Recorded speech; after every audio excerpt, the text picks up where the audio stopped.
Hello, everyone. This is Tom Fox back again with Matt Kelly for another episode of the award-winning Compliance Into the Weeds. Today, we have an international component as I'm recording in Dublin, Ireland. Matt, as always, is not at the Harvard Yard, but at the world headquarters for radical compliance. Welcome, Matt.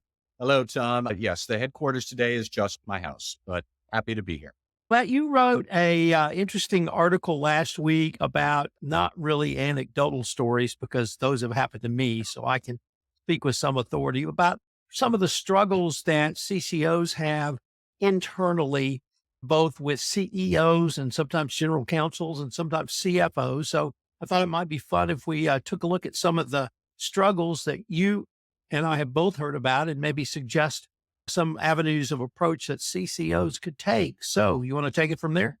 Yeah, sure. So this came about because you're right, Tom. I have had many compliance people over the years tell me stories of how their superior officers, usually general counsels, basically undermined them, sometimes deliberately, sometimes inadvertently. But we so often talk about the importance of senior management supporting compliance functions and giving their robust, wholehearted endorsement, which is great and it should happen. But I thought last week I would flip the script and I took some of those stories and cobbled together a post about the various ways that senior managers, again, mostly general counsels, how they can undermine compliance officers. And unfortunately, there are a lot. I don't know where you want to start, but I had a whole bunch that I put in my post, put that online. I had more people then chime in with either commenting on LinkedIn or emailing me, but there are all sorts of ways, unfortunately, that senior managers can sabotage a compliance function deliberately, inadvertently, or otherwise. Let's start out with the classical favorite, money, both in terms of resources for your overall compliance program, headcount as a derivative of money, and most importantly, from my perspective, dollars for investigations. Where can a CEO or other leader really gum up the works for a compliance professional in those areas? They could cut the budget. Frankly, that's the easiest and simplest way.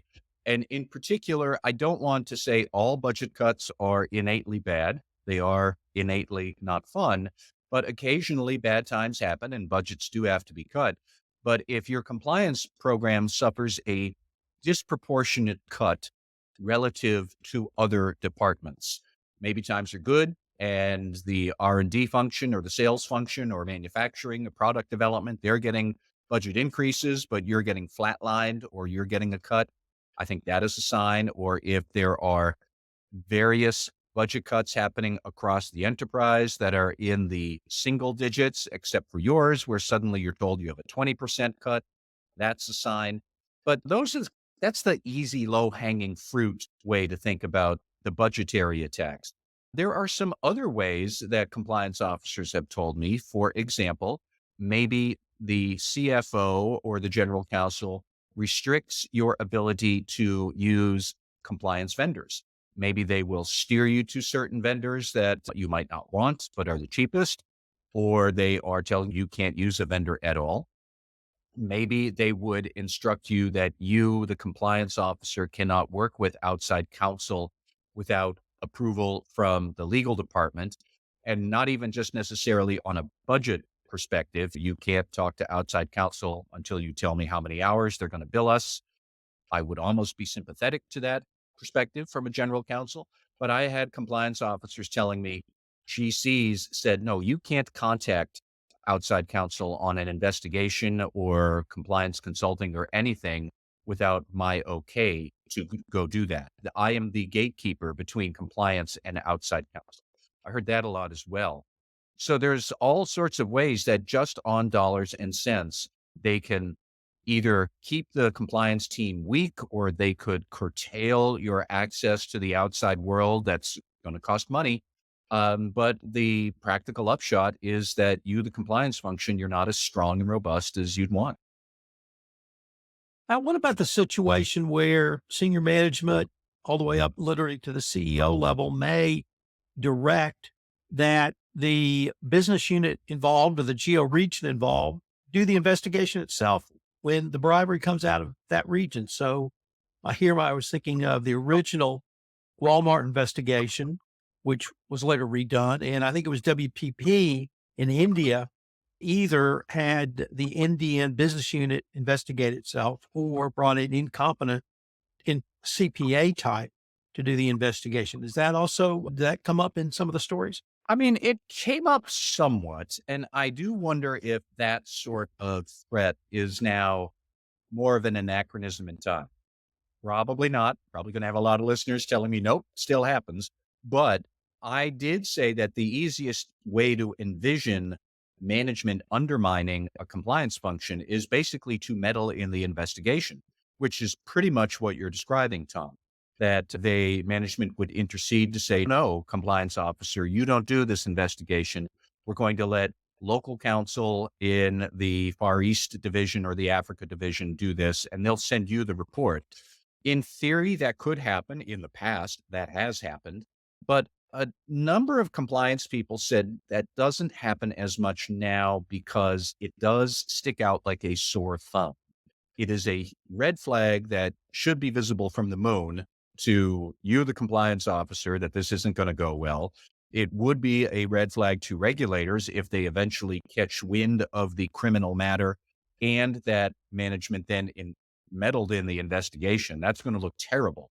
So I do think for larger companies that have a more mature and sophisticated understanding of what a compliance function is and does, and that you really can't get away from having a strong compliance program. You're in the Fortune 100. I don't know how often that still happens. Again, dear listeners, if you want to email me to say, dude, it still happens and here's how, you can always send me a confidential email. I also do wonder if this still goes on at smaller organizations where management just might not get it yet, that this is a terrible idea, or management might be terrible people and don't care that it's a terrible idea. But numerous people said that would be a grave interference that could go very wrong for a company if they can't get away with it. So I don't know how often it happens, but it certainly is. It's been a legitimate bone of contention in the past. Matt, one of the areas I don't think we spend enough time talking about compliance is structure. And you've identified structure as a potential impediment to a best practices or effective compliance program. Could you tell us about that as well? Yeah, that is the thing that probably came up most often when people started seeing the post and sent me comments and notes about how things might go sideways, is that the general counsel or a chief risk officer or potentially even a CEO, that they will meddle with how the organization is structured absent of any particular misconduct allegation that's focusing them on. They're just doing this. They might, for example, the general counsel might say that you report to me and I report to the board about the state of the compliance program. You don't do that, chief compliance officer. I heard that sort of thing before. I heard of a chief risk officer who was well meaning, but didn't understand really what compliance was, but had sort of wrapped up that risk and compliance are two sides of the same coin. I'm the chief risk officer, so I should be responsible for compliance. And you, senior compliance executive who reports to me, you're just going to do the administrative day-to-day stuff and execute my marching orders. I heard that when, of course, the chief risk officer didn't really know what the duties of a compliance officer was. You could impose restrictions on, say, requiring that all members of the compliance team be licensed attorneys, which for compliance functions of a certain size, like really, I think that's kind of pointless. What if you have a great marketer or a great internal auditor and you want to hire them for compliance communications or some advanced data analytics program, but the GC insists on a policy that everybody working in compliance must be a lawyer? That would thwart the compliance officer. Are they doing it deliberately? Are they doing it because they're lawyers too and they think that lawyers are great, so therefore everybody should be a lawyer? Like, I don't know. And as a practical matter, I don't know that it matters either. It's all about the compliance officer's freedom to structure the program in the way that makes the most sense and to have access to the right people including the board, including the CEO, with the commensurate freedom that they should have. And we should remember the Justice Department guidelines do talk about the autonomy and resources of a well-sourced compliance program. And if you don't have the autonomy because you can't brief the board, if you don't have the resources you want because of silly personnel restrictions, that's interference. And that is something that came up a lot. Well, you have one category that interested me. You've entitled it by engagement. It seemed to me that the examples you used really move towards striking at the authority of the CEO. I don't want to say death by a thousand cuts, but almost nitpicking the authority of a CCO. Did I misread that component of your blog post? No, it was very much a sort of passive aggressive frenemy sort of stuff that people were telling me about. For example, skip level meetings where the general counsel might meet with your compliance staff, but accidentally forgets to invite you, the compliance officer, including one tale I heard where an employee was basically saying the general counsel kind of came across as smarmy, for lack of a better word, where the GC was meeting with the compliance staff without informing the compliance officer who was not present. And God damn it, your chief compliance officer, they really are doing the best possible job. And kind of positioning the CCO as well meaning, but perhaps not as gravitas or heavy hitting as we, the elite, the general counsel, the CFO, and the rest of the executive management committee. That does the CCO no favors. Or they might do something like they would, as I said before, the GC might decide that they're not going to let you present to the compliance, to the board about the state of the compliance program. They might disregard or ignore the compliance officer when the board makes changes to governance and risk compliance that would affect the compliance officer. Maybe you have been reporting to the audit committee for years, and suddenly the board decides, you know what, we're going to have a risk committee, and this is going to be our charter, and we're going to split that off from the audit committee. And nobody tells the CCO that this is happening until you get the same memo as everybody else. Now the board is a risk committee. Here's its charter of what it oversees. CCO, you'll be reporting to them on those matters every quarter and get ready for the September meeting. Like that sort of passive aggressive, clumsy leadership that I heard more than a few examples of that as well. Matt, you also had a category about sort of denigration by engagement, and it wasn't quite this passive aggressive nature of, I'm sorry, not by engagement, but by assignment. Um, it's not as passive aggressive as the by engagement that we just went through, but it still seemed like a way to both take away from the authority of the CCO and really cut back on the effectiveness of the CCO and perhaps even the compliance program. Yeah, I don't think it's passive aggressive either. I think it's just aggressive. For example, you prepare a 10-minute presentation to the senior staff about compliance programs, and the GC whittles that down to 3 minutes with 2 PowerPoint slides, and they don't tell you. Or there is some policy management overhaul that clearly the compliance team should be involved in, but you get a memo that nope, HR is going to run that and we'll just clue you in on the email when it's all done. Or the IT vendor or the IT department gets to decide what compliance vendor the company's going to use, or they'll handle the systems integration without involving you, which just sounds like a recipe for disaster. But okay, some general counsel or CIO wants to do that. That's their journey.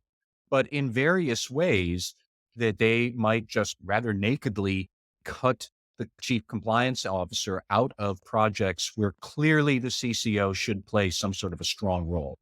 And yet again, I heard multiple examples from rather senior compliance officers at large organizations who still said that they've seen this in their careers. They've seen it happen at other companies. They've seen it happen to themselves. Yeah. I don't know what else to say about it, except it happens. So you identified three specific areas of concern around the relationship between the CCO and the general counsel.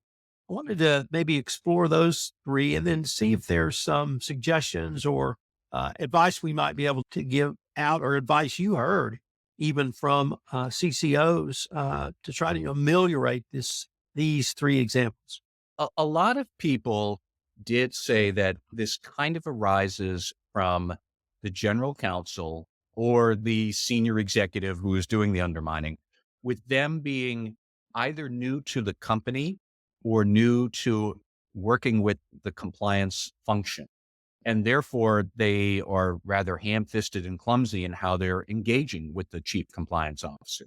So, for example, you might have a new general counsel show up to the company, and that person had previously been GC and chief compliance officer, which unfortunately is still not an unusual arrangement. I frown on that, but whatever.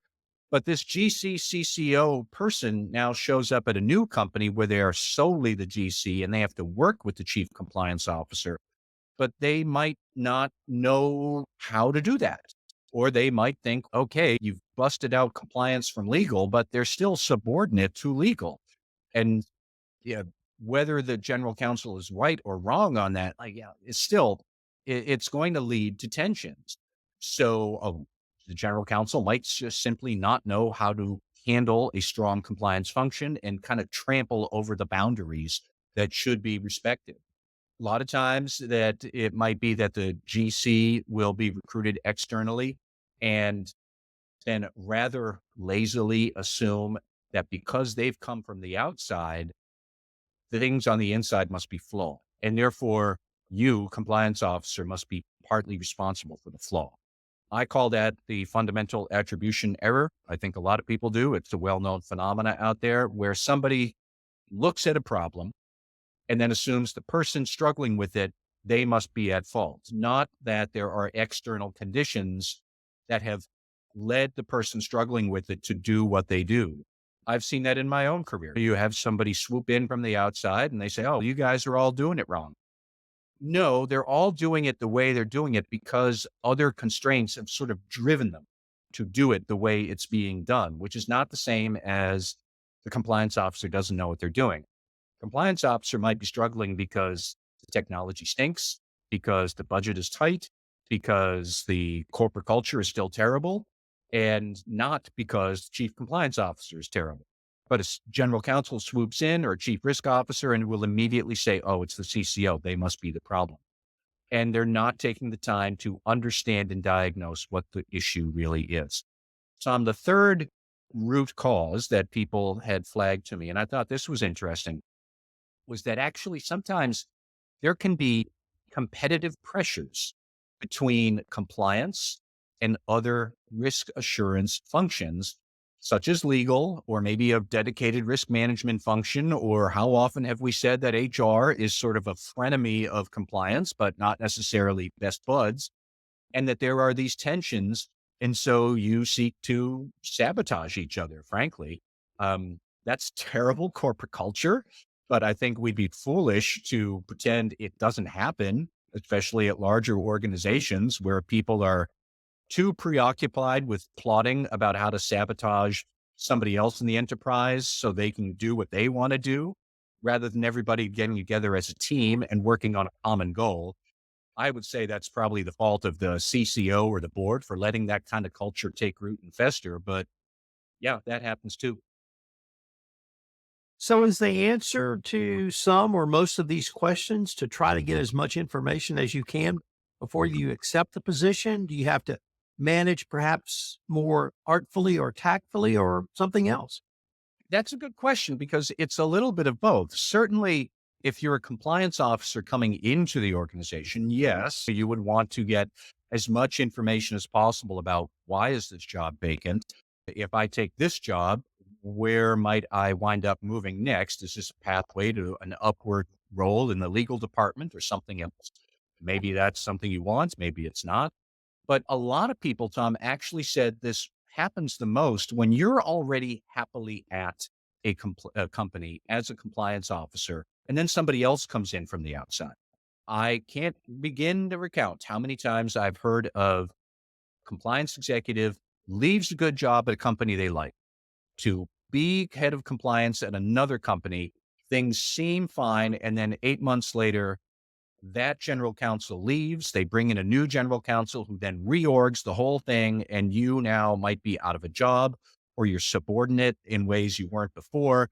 And had you known that was going to happen, you never would have left your original job in the first place. I have heard that for years. I heard it again when I posted this last week. I think that is something you can't necessarily prevent it. If you wind up with a jerk general counsel getting hired, you're kind of stuck with how do I manage the jerk? And it's more about somebody described it as manager management, which is a very clever turn of phrase, that you really have to understand how can I manage my supervisor so that he or she doesn't create tensions either inadvertently or maybe they just don't like you. I mean, occasionally there are personality conflicts, and I can think of a couple of times over the years I've heard of a very happy chief compliance officer, content in their job. They bring in a new GC from the outside where the CCO knew right away this general counsel is not going to get along with me. I'm not going to get along with them. One of us is going to have to go. It ain't going to be the GC. They just spent a boatload of money to recruit that person.